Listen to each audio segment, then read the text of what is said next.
Salam dostlar, bugün sizə necə Robux almağı pulsuz öyrədəcəm. Deməli, oyunun adını qoyacağım ora. Yəni başlığa oyunun adını qoyacağım. Yəni şeydə yorumlara oyunun adını qoyacağım. İstəyən varsa girib baxa bilər.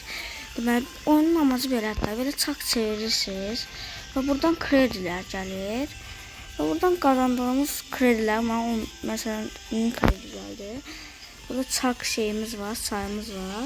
Bu kredilerden de geri çekerek basırıq və burada 75.000 kredimiz olanda buradan geri çekebilirik. Mənim indi yoxdur. Sizə bu necə kanıtlaya bilərəm bilmirəm, amma baxın, yəni aha insanlarla vs atacağım. Gəl vs. Adam görür nə eləyə biləcək. Nə?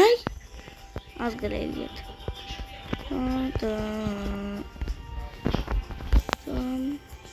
Adam bakın böyle öğrenebilirsiniz insanlarla. Mesela başka tür oyunlar da var. Ama niye düştüm? Ben düştüm. Neyse geri gerek. Ben geri geldim. Belki yerimize çatdıq. İndi buraydı. Düz bilmişəm. Arkadan bu adam gelsin, bir adam gelsin, keçsin. Hoppa fake attım. Hoppa. Bakın böyle de bakabilirsiniz. Ay ben gittim.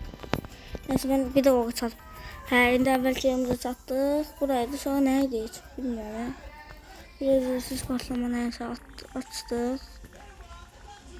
Tez ol. Adam keçti. Tez bir an adam keçsin.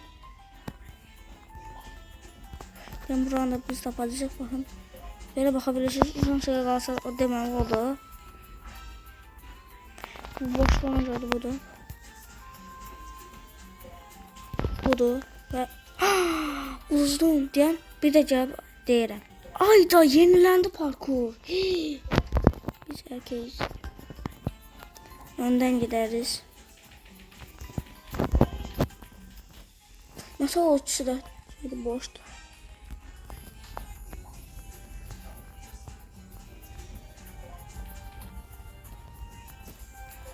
Saf çektim. Tez.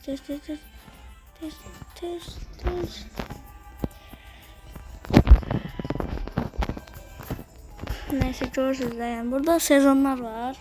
Sezonlar görevleri açılır. Balıklardan var, ayaklardan yoktur. Ödüllere geri dönürük. Buradan bulağı alırıq.